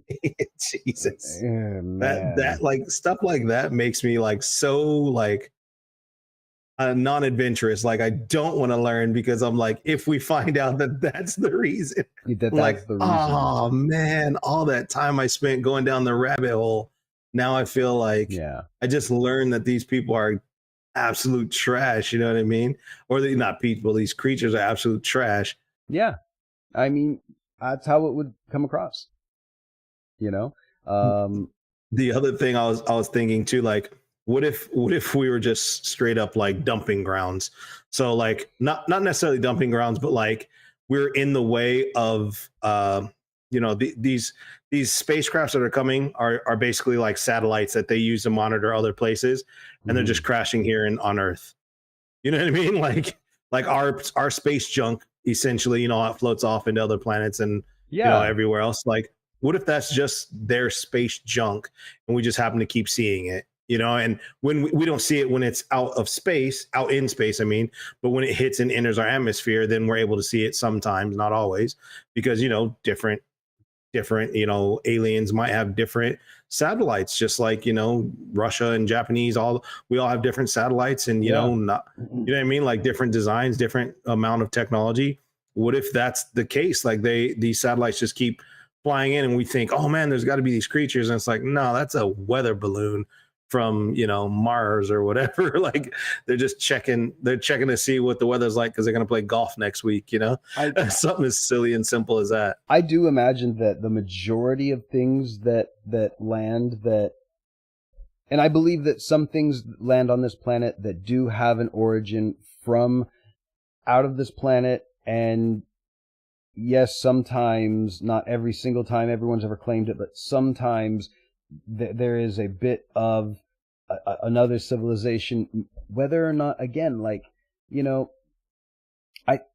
I think it's easy technology for you and me right now to build an underwater drone, right? Like, or even just go by. Yeah. I mean, like, if you and me had a boat, of course we would have to get an underwater drone just to be able to, like, make sure we got the right spot or whatever, for whatever reason. I mean, there's a million, there's a lot of different things that go into it that when you're at another level of society, that it's just little stuff for you. You know what I mean? Like, we have cell phones, man. Yeah, my it's nothing cell to you. phone right. is they're more than what the space shuttle could do. The first time man went into the moon is in our phone, and we take it for granted, of course. And we all, again, back to Pornhub, right straight to it. People sending pics to each other. They swipe left or right on each other. We use it to find mates or even create beats or just like surf the web or chat with each other. And it's like, this could power, the processing is more than what took man into space. So at some point in time, just you want to send a probe to one of the blue and green planets, right? You just want to go. You want to go send a flyby, and it could be it could be just like we go up to Niagara Falls and we drop a quarter, and we look across and we're looking. Oh, look, I can see Niagara Falls closer, right? And and they're just like, yep, the humans are just as still killing each other. Yeah, they're still doing it. Well, cool. Wow. Well, oh, look, they shot one of these down. You think they're going to figure it out? No, they're still using circuitry. Oh gosh. Right. What's they're wrong still not with advanced. them? I was trying to think who knows? It's funny. I was just thinking about this right now when you were talking. I was trying to think of, like, I have written down a bunch of different, like, good reasons for them to come. I have those 4 that I brought up that were bad.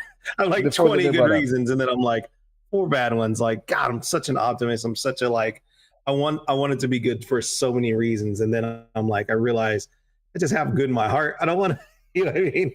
I don't want it to be bad because, gosh, I'd say the bad to me is always cataclysmic or whatever.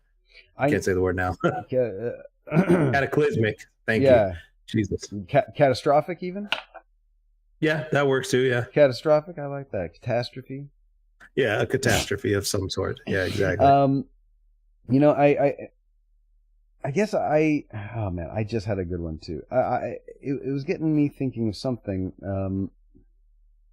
I don't know. I think it would be. Well, damn it! I just lost it. It was juicy too. So juicy it slipped away. Man. I have another good one. Yes, that's just a crazy theory. This is another good one, not a bad one. I'll switch back. What if they're coming down? Aliens are coming to check on animals, not humans. Right. So say animals, and I got this theory from a book that I was reading maybe about 4 months ago. I forget the name of the book, but I'll have to look it up for you. It basically talks about dogs' evolution, right? Okay. And how, or not evolution, how dogs breeding, how we have bred dogs out of almost being completely 100% wild, right? Yes. Like the only real wild dogs are like very few out in the wild, very actually few breeds that are truly wild. I mean, animal husbandry is human eugenics. Really. Right. So what's happened is they're talking about, is this such a bad thing, or is this a thought process of dogs are actually a lot smarter than what we believe, right? Dogs have actually evolved to the point that they now know that they can become our friends because we are bigger, stronger, faster, and provide food, shelter, and protection against other dogs or bigger creatures, that they are actually the more evolved, smarter animals. Yeah. Isn't that an interesting concept, right? Same thing for like elephants and like whales and all those creatures that we consider like, oh, they're smart. Like, no, they are ridiculously smart because they realize by staying in these certain areas on Earth, they won't be, attacked or killed as much as if they were to go on other parts. Well, that kind of falls into one theory that we as humanity, we domesticated the canine. We took the wolf out of the wild. Hopefully we made friends with the first one. But then we domesticated them. But the idea that cats may have domesticated themselves, they were the ones who were like, if I go meow, meow, meow a little bit and don't even come in the house, they throw the fish guts at me. I don't even have to hunt. Well, they say cats don't meow to other cats. That's like a proven fact. They don't meow. They don't communicate like that. That's only the thing they do with humans. Interesting. Yeah, I didn't know that. I don't mean wild cats, not house cats. Obviously, I do get a little sniffly, and my eyes get when I'm around cats, and I wish I'm allergic. I don't like cats. It's just I want to live in a house with just tons of animals. My favorite animal is a tiger. It's not like I don't like cats. It's like I just probably wouldn't be as allergic to a tiger as a cat, as a house cat. But probably different dander. Yeah, probably different dander entirely. At least size alone. Size of dander alone probably more manageable. Yeah, just rip a big chunk of dander. There you go. Just throw it away. Oh no, that's terrible. I've never really. But cats may have domesticated themselves, what they were saying, And but with that concept, that's what I'm saying. Like, wouldn't that be an interesting concept that they're just coming down to check and make sure that we haven't killed off all the animals, because the animals actually populated theirs first, right? So like the idea is, let's come down, take a look, make sure that they're not going crazy, that we still have a couple of these species that are like the base species, or for the same reason, that's why they take certain animals, like they take cows, they take, that we know of, or that we've kind of had experiences with. We don't know if they've ever taken, not that we don't know, I guess that's like talking like it's truth, but hey, we haven't seen two of every kind. Exactly. We haven't seen like evidence of them taking, or thought of evidence of them taking like oceanic creatures. But who's to say that they couldn't? There's constant evidence of them going into the water. If they're doing it, exactly. Why wouldn't they be, right? That idea, like, what if this planet is a seed planet for animals, not for humans? But to have animals, you have to have humans too, because if you don't have animals, or if you don't have humans, animals would overpropagate, right? Well, humans are animals. I know that we try to Of course. I'm talking about animals. So what if maybe, let me take yours maybe a little step darker. Let me get on the spin. Let's go. Oh no, these ones got intelligent. Oh fuck. Right? These ones are smarter than the other one. Crap. How did this happen? Didn't we give them crappy food to keep them dumb, right? But no one showed them fire, did they? I mean, look, this happens in 0.01% of the planets we see. This isn't supposed to happen, but look, we just don't talk about it with higher office. You know what I mean? They don't go far, okay? They're not spreading from planet to planet. Don't worry about it. All right, you know what I mean? Look, they're still basically the chimpanzees, okay? But yeah, right. They're one step off the chimps, guys. Don't worry about it. That's really all it is, guys. Look, they're 67% banana. Come on, guys. Right. It's not a big deal. You're really worried about them. You're really worried about them. But I mean, it could just be, we weren't supposed to become intelligent. like, and it was just like, It would be pretty funny, yeah. Bad genetic, Tom pissed in the soup and he thought it would be funny and he forgot that we're so much higher beings that even our piss in the human soup was going to make him smart. And like, this is just like not like galactically smart. What we're doing, we can stream each other. I'm talking to you across states and they're just like, oh my goodness, they can't. Why are they using it for that? They can't even think to each other. They can't even think the thought to each other. What's right? wrong? Why are they doing it the slow, hard way? Bunch of idiots. They're staying in those carbon masses. Gosh. Why don't they just get out? Yeah. Why don't they just shed it? Free. Your energies. What are you doing? They can't even make a chrysalis and get better. I mean, who knows? What if it's all an accident? Just the idea of us having any kind of intelligence, That's a dark idea, and I do think that dark, yeah. I do think, again, because of my humanity, I see. What I was going to say was we're kind of getting into the area of, again, with movies. It's The Day Before Prometheus? Tomorrow. But actually, yes, Prometheus was in there. It was The Day After Tomorrow. No, the day. Oh my God, the day the Earth stood still. The Day the Earth stood still. Thank you. So basically, Klaatu comes and he says, you guys understand that blue and green planets are not common up there, right? So he came down and said, you have half a chance to change, or we're taking humans as a factor away from this planet, because, again, you're not ruining this thing. There's animals here, okay? There's trees here. There's water here that you guys aren't even desalinating. You know what I mean? Like, right? I mean, there's trees. You're wasting all that water. Yeah. There's gold. You are destroying it, and we, as the grown-ups in the neighborhood, are deciding that the mature. Yeah, like, all of a sudden it'd be like, all right, you're living in a nice neighborhood, everything's great, you know everyone, it's a big HOA, and there's a nice, beautiful home on that cul-de-sac just 2 streets over, and somehow it's filled with, anarchists squatting, like, none of them are even 15 years old. How do these kids even all leave home at once? A bunch of children. Of kids. It's what they call it. Never land inside that place. Exactly. Just, they think they're battling pirates in there. You're doing it, Peter. You're doing it. Man, that food looked like clay. Anyway, I mean, it was obviously Play-Doh. Just a bunch of frosting, but disgusting. Still, anyway, great movie. Great movie. Phenomenal. Second start of the writing, straight on till morning. But you got to imagine the aliens wouldn't want to mess with us for the most part, because we find nasty children. We're kind of. We're kind of the bad neighborhood. We're kind of the house that doesn't mow the lawn. Yeah.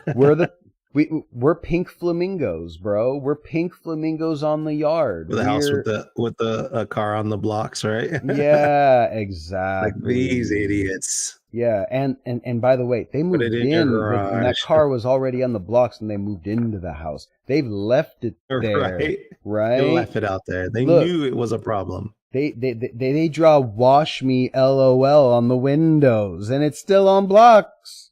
Like that's, we could be just looked at like redhead just those children, people. Idiot kids. Oh man, like, I can't believe it. Just the worst of the worst. And why would you want to really go hang out with people like that? You're just hoping that they move out soon. Hope they don't burn the rest of the neighborhood down first, Oh, what's that? Are they playing with fireworks over at that house? Well, someone call the police. Don't let them play with fireworks. We know that they know how to burn down their house. Let's hope they don't figure out how to burn down the whole neighborhood. Keep an eye out. Keep the cops on speed dial. Someone send a probe over there and distract them. Going back to a lot of the accounts of military men who come forward later on, ex-military, and then they say, I was working at a nuclear facility and a UFO hovered over, a beam of light came down and it shined over our computer room, and every single nuclear weapon turned off. There was no way to use it, and then it did a couple things, and then it left. And then we had to manually go in there and change out the on switch, and all it took was like someone broke every on switch. Yeah, and it was just that. Like, it'll turn back on fine. It's like, we're not going to fuck your shit up totally, but stop it. Like a hand spank. Basically, you know what I mean? Wrist smack. Like, hey, knock it off. And that's one of the scariest things in the world to me. You know what I mean? It's that, and again, it's that concept for me, which is, we shouldn't do it because we're afraid of the punishment. You know, because of love. No, we should do it because I mean, literally, let's be selfish and say, we need, because we are humans, we need humanity to continue. But I mean, is that not like a human quality? Is that not like the most basic instinct of like a carbon life form, like to propagate, basically, like as a species? To make more. I mean, to make more. You see a pretty lady, you want a pretty lady. Like the religions put it in the beginning: make more, make more, make more. Right? It's always there. Fulfill the earth. You know, even a lot of the alien theories out there have to do with hybridizing. A lot of it has to do with, propagating. You know, whether if it's ancient aliens, they say they created us. Some of the stories talk about us being carried in some of the aliens' wombs. Propagation, like, it's always about, land. Go watch The Founder with Michael Keaton. Great story about McDonald's. It's all about land. It's not about burgers anyway. And yeah, you'd want, but also it's the concept of cleaning your room because it's good to live in a clean and organized room. I know where all my stuff is. It's good for me. I like it. Versus I'm gonna clean my room or else mom's gonna punish me and I can't go out this week. Like, oh my god, I just went over this with my kids. Yeah, like if you only clean because you're afraid of punishment, or again, if you're only pretending to be if you're only acting like a good person because you're afraid of the aliens or afraid of going to hell, of God's punishment, then are you really a good person, or are you just you're acting. You're just acting. That's exactly what that is. You're a fake and a coward. Right? And then then God shouldn't like that. The aliens shouldn't be like you there either. So like, if we can't figure out on our own, any higher creature shouldn't want anything to do with us, because it's like, in theory, right? Like, if we can hold some truths to be basic, we hold these truths to be like common knowledge, right? Like don't, and then they say all men created equal, but they weren't talking about all men. No, Sam Colt made everyone equal. It's right, yeah. That's what it was. It was God made all men. Sam Colt made them equal. Exactly. You know what I mean? Like, that concept is that a point for or against? There you go. From against. Okay. I'll tell you, for a religious person, I bet from God's perspective, I bet it would be against, and aliens it would be against too. Yep. You mean guns are the equalizer? Well, I think saying that all humans are created equal is a stupid thing anyway. I've never seen a human created. I've seen a belly get big. I know one is equal, turning from a little fishy into a little rat in there, and then it becomes a little mouse. Yeah, you don't have kids. I don't have kids. No, not at all. Yeah, you don't have kids. No, you should. My wife isn't looking at me right now, but she would be doing a lot of. Be staring daggers at me right now. She's like, the way you talk about kids. Head and hands.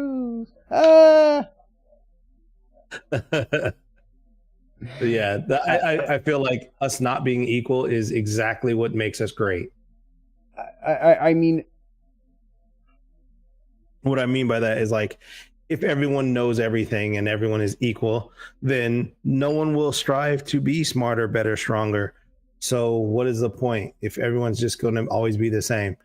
You know what I mean? Like, if you're saying everyone is is being created equal, as in they all have the same opportunity. Sure, I agree with that. Oh, okay, I yeah. think that's the idea behind it. But being like, oh, all humans are the same, I'm like, no, they aren't. Like, No, I mean, yeah, no, that's dumb. That's dumb to want that. It's dumb to think that that would make you a human or make you better or good, because it's like you're just like no, everyone if we were else. all exactly the same. No, the thing that makes us great is individuality, right? Right. But individuality also negates the concept of equality as far as a personal. Now, again, if it depends on what equality people might be talking about, as far as like stature or brain or yeah, there are people knowledge. taller than me. I can't dunk, so there are people better at that than stronger, me. faster, They're faster, right? There are people smarter even than simpler me. things, smarter. You know? Yeah, I mean, but I have met some people I'm smarter than. You know, it sucks. Don't look me in the camera when you do that. I looked away. I looked away. It was true. It felt like a.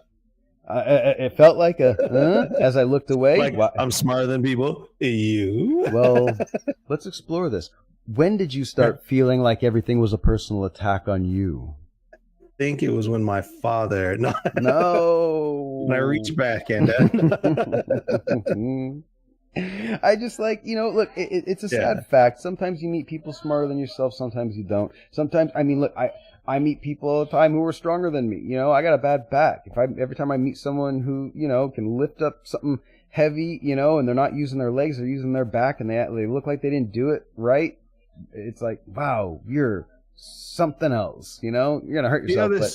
Yeah, with you saying that, sorry, this made me spin this up in my head. No worries. Do you think of this concept? So, say, like for me and for my instance, like for years that you've known me, if I knew I could help somebody, I always did, right? So, like, as far as I've ever known, yes, in every way. So, if it's like, oh man, if I know how to, change this tire, and I see somebody, like, I'm gonna go teach them how to change the tire.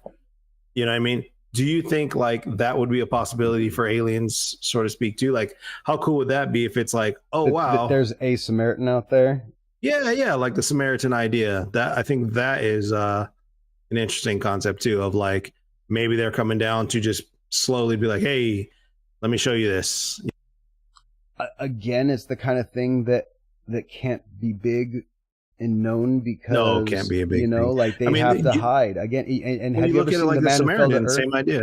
What about the Man Who Fell to Earth? So again, I actually just recently found out that I watched the first 2 episodes on Amazon, but it's a Showtime show now. But originally, it was a movie with David Bowie. Oh, I only thought of the movie. I didn't know there was a show. New one. They made a new one with. Oh, okay. Man, it's on the tip of my tongue. He plays Mordo. I can't remember his name, but he played Baron Mordo from the new Doctor Strange movies. But he is. He's played so many things. I can't remember. It's on the tip of my tongue, and I just cannot remember his name. But anyway, oh man, now I want to remember that guy's name. What movie did I just say I was talking about? Got hung up on the guy's name. You there? Oh, I'm sorry. I was looking up. What movie did I was just looking say? him up.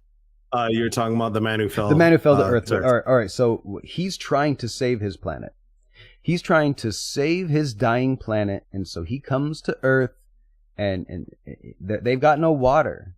All they need is water, and they're dying. They're dying of thirst, and so they've only got enough tech to really try to send one spaceship, and he gets to Earth, and holy hell, is there water here? Man, and I don't know how to pronounce this guy. Cheadle? That guy? Cheadle, yeah. Cheadle. What's his first name? Cheadle? It is a difficult name to pronounce. Maybe that's why I couldn't remember it off the top of my head. How do you pronounce the last name? What's the last name? That's just as hard. I4, it looks like. E4? Man, I know the proper pronunciation, but I just spelling is as follows: Chiwetel. First name, last name Ejiofor. I can't see. I think in I'm Doctor Strange, he plays Mordo, Mordo. Yeah, I think I'm getting dyslexic as I get older because I can't hold like all those letters in order in my head. I don't know why. That's my. He was also the guy from He was in Serenity. Firefly. Yeah. Serenity, the movie. Serenity. Yeah, excuse me. Yeah. It's okay. Ha ha. Firefly was a show. Same. But he was in the movie Serenity. Yeah. Yeah, I mean, he's a great actor. Everything I've ever seen him in. He plays the new one, but the original concept was the alien came here to save his planet, and he kind of appears like a good Samaritan because he starts a business, and what's the business? Well, I'm going to be releasing like technologies, and so he advances all of technology like it's ridiculous, like leaps and bounds in technology, and everyone just thinks that he's just this genius who can innovate every industry. But he also he becomes swayed by human life, and he starts drinking, he starts living, he meets a girl, he gets married. Girl, forget it. You're screwed now.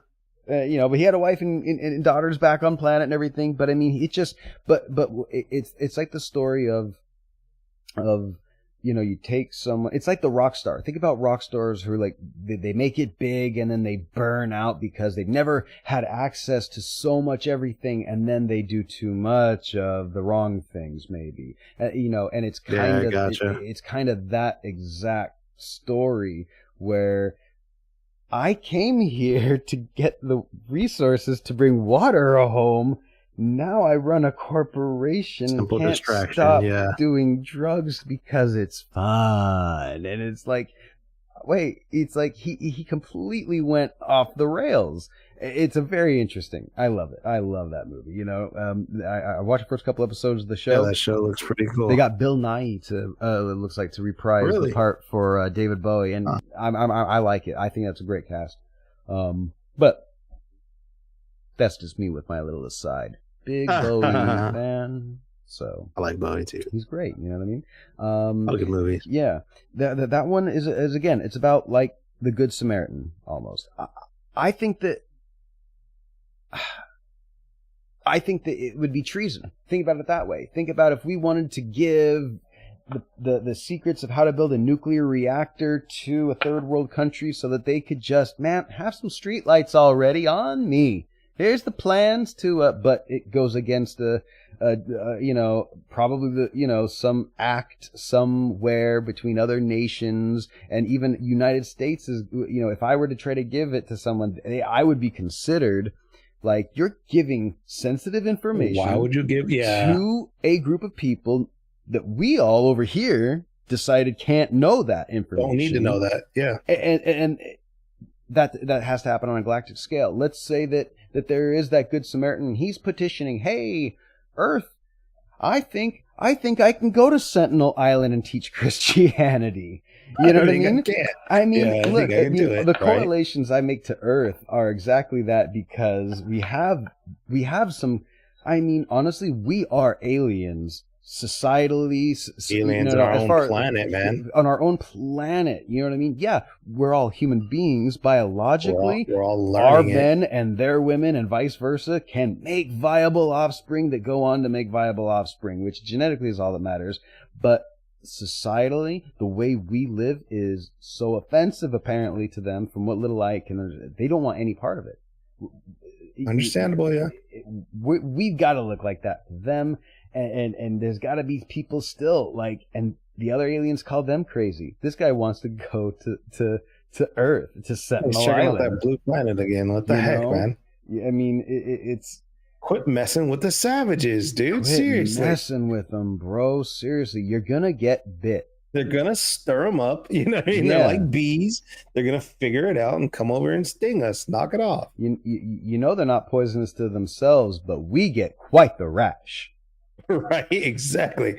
They are super icky, and you keep making them want to come out here and find out where we are. Knock it off. Did you ever see Fantastic Planet, 1970s French animation, giant blue creatures? Let me look it up. Fantastic Planet. It is a very interesting idea about, and it's an animation. It's great. Please watch it. It's like humans are pets. Again, it seems very similar to almost like an Anunnaki, giant alien creatures who, we're basically like mole rats to them. And, even though we can, it's almost like they recognize that we could have our own little societies and stuff, but because it's like, again, it's that human way of when people would look at a tribe of people that don't have technology and call them savages, that when they say that they're not saying those people don't have the technological development that we've achieved in our land. They're basically referring to these other human beings as not people. And that's the issue. I've never seen this, by the way. It's pretty crazy animation. Reminds me of Holy Grail. What do you call that? It very much reminds me of that, yeah. That style of animation. It reminds me of that too, absolutely. You can watch on HBO Max. Oh yeah, exactly. I think it is on there. There you go, HBO Max. If you want, we'll every episode of 9 Midnight, we'll tell. Here's a plug. We'll tell. First one's free, just like at the schoolyard. But the next one, you gotta come. We'll get them hooked. We'll get them hooked. Joking. We'll get them hooked. We'll get them hooked. Our product is better. It's just that simple. It's just so clean. It sells itself. But now it sounds like I'm talking about HBO. I could do this all day, guys. Just give me a call. 9midnight@gmail.com. Right. Anyway. Who are we kidding? I like it. I like the idea of, aliens coming down to give us technology. One, maybe to fuck with us. Like, watch them blow themselves up. Yeah, watch how wild they get when we do this. One, you and I before, we didn't even dive into it really, but with the instant transmission thing, if everyone could do it all of a sudden, yeah, sure, I can go to Hawaii like that. I can go pick up an Italian meal in, Piedmonte and then bring it home tonight. But someone else could send an incendiary like that somewhere else. Well, that's assuming that you can send anything, not just people. I mean, obviously, yes, I see what you're saying. You're right, and you're right. And it comes down to you would hope it would be only people, not things, because, well, actually, no, you're right. I want to bring my clothes. I want my clothes to show up when I get to Italy to pick up. To show up naked with no fillings. Yeah, it's like so you just pop in and it's like a closet. Oh, you know what I mean? All right, now it's like Narnia. Anyway, it's like right. You just pop in. You got to change your clothes every time. If that was happening, there's already a closet in there where you can get clothes. No, at that point in time, I know that it's that transporter idea where I was just killed and I am a clone of the me that was. You can never know you are the clone. That doesn't make sense. But whole nother subject. If you walk into a room, if I walked into my bathroom right now with all these clothes on and I showed up, right? Oh, and by the way, I bet you have no beard too. No. Well, yep. Mm-hmm. All the facial hair's gone too. You got to start from scratch. You know why you got to start from scratch? You got to start from scratch because you're a clone. Oh, so you're saying clones can't be born with facial hair? I wrote the book on that's clones. Assuming that. If anyone wants to find my book, it's right now. Go ahead. Prove me wrong. It's all about clones. I'll be right back to tell you about it. What was that movie with Arnold Schwarzenegger? Was it The Eraser? The Sixth Day. Yeah, it's where they all the island. That's what that makes me think of. Island, yeah. And I mean, you know what I mean? Like grow them up, then use them for parts. Again, when I look Same at the Earth, I see concept. resources. I see water. Yeah, exactly. I see oxygen, gold. The rest of the periodic table, but even in every major corporation, there's a department, and they're called the Human Resources Department. And I am sorry, whether you want to breed with us and make hybrids, whether you want to enslave us because our backs seem to hold out pretty good at this gravity. For at least 30 years of hard labor work, sure, until we burn out, if we're a great, right. Just, you know what I mean? Or whatever. They're finding all species from all worlds and they're mixing all of them into themselves to make themselves the ultimate creature, but whatever idea it is, Yeah, man, it's something fucking crazy. It's got to be something crazy. It's got to be something crazy. It's got to be some sort of reasoning that we're thinking. I hope either good or bad. I hope we have nailed it on the head, so we can plan for it either way around. You know what I mean? Especially with the thought process of like, it could be good or bad. It also, I guess, could be completely nothing. It could be completely accidental, and I want to refuse to believe that. You know what I mean? Just because that's what our whole podcast is about. I mean, call in, talk about it. We'll argue with you or not argue. I'll agree with you if you can sway me either way. You know what I mean? But that's the whole point of it is like, I want it to be not accidental, not something that's just like, oh, whoops, we made a left turn at the sun and should have made a right. My bad. And in that case, you just keep driving. I've shown up in the wrong part of town before, and it's like, grab some gas and get out of here. Yep. And if that's all it is, that's really sad. Let me grab one of these cows, Red Bull up, and get out of here. Red Bull, get it? Gives you wings. Gives you wings. Yeah. Right. Another plug, Red Bull. Hit us up. And they do always cut out like a perfect can size hole. Hey, Red Bull is my number one favorite beverage, everyone. Just so you know, that tropical yellow flavor is so good that they made it last past that summer, and now it's still here. Anyway, I definitely think that we're a gas station. We're a resource station, and whether there's a whole lot of them out there or not, I mean, we're finding more ourselves. Maybe we're one of the best, yeah. Maybe we're the cheapest gas station in the area. We sure don't know how to defend ourselves. On the galactic scale. We don't have a plastic windows or bars just not yet. Not even working together. There's like, one group of people who have some pictures, and they're finally now saying, okay, we have some pictures, we'll look into it. Right? Okay, we'll admit it. Now we're getting robbed. We're no threat. We're no threat. Anyway, it's like driving through, a safari, and it's not lions you came up, it's the meerkats. Oh, right. Oh no, meerkats. Oh, look wait, at them. No, never mind. Look at them. Oh, that meerkat's playing with the book of matches. It's okay. He's over there. He ain't gonna do nothing. He's over there. It's fine. We'll drive away. We'll drive away if it gets crazy. Yeah. We're just intergalactic meerkats. We're just some meerkats. Great. Oh man. Any other thoughts you have on that? Nope, that was a good one to end it on. Alrighty. Beautiful. Thank you everyone for joining. As always, I'm Jason. I'm Elgin. Thank you guys again. Have fun.